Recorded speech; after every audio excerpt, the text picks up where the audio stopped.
বাজেটে বলতেছে না, যেগুলো দেখতেছি। গরু আনছি 32টা, গরু বেচা কেনা খুব কম, বাজারও কম। এবার দেওয়ার সুযোগ সুবিধাটা বেশি ভালো না, আগের বার সুযোগ সুবিধা অনেক ভালো ছিল।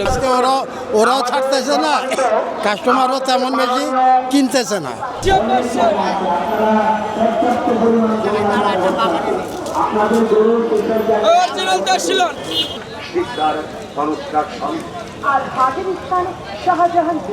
আমি আসছি আপনার ঝিনাইদহ ভাই, কোসাদপুর থানা। আমাদের ছাগল নিয়ে আসছিলাম আপনার 100, বেচা কিনা আলহামদুলিল্লাহ ভালো ভাই, দাম আলহামদুলিল্লাহ ভালো। ব্যবস্থা আপনার মনে করেন যে এবার দেওয়ার সুযোগ সুবিধাটা বেশি ভালো না, আগের বার সুযোগ সুবিধা অনেক ভালো ছিল ব্যাপারীদের, বুঝছেন।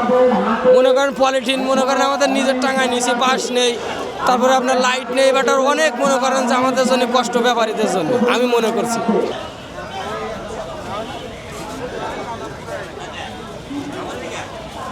আমি মেহেরপুর থেকে আসছি, গরু আনছি 32টা, গরু বেচা কেনা খুব কম, বাজারও কম। আমাদের চালান বাসা গায়ে বাঁধা।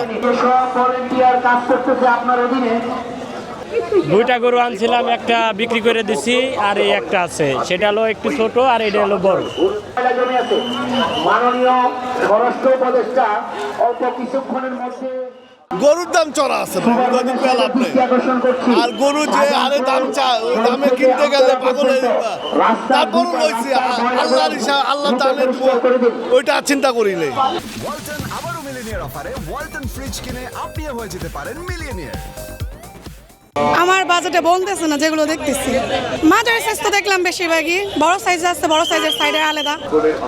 মির্জা আব্বাস মহিলা কলেজ, রেলওয়ে কলোনি, ওভারব্রিজ, এসব জায়গায় গরু রাখার ব্যবস্থা করা হয়েছে। অ্যাভেলেবেল আছে, তো হয়তো কালকে দামটা পড়বে। আজকে ওরাও ছাড়তেছে না, কাস্টমারও তেমন বেশি কিনতেছে না। শতকে 5%, 100 টাকায় 5 টাকা, 1000-এ 50 টাকা ক্রেতা দিবে। বিক্রেতার এই হাটে কোনো নাই, চার্জ নাই, কোনো খরচ নাই। তাদের থাকা খাওয়া সুবিধা আমাদের, তাদের সার্বিক নিরাপত্তা হাট সিসি ক্যামেরা দ্বারা পরিচালিত।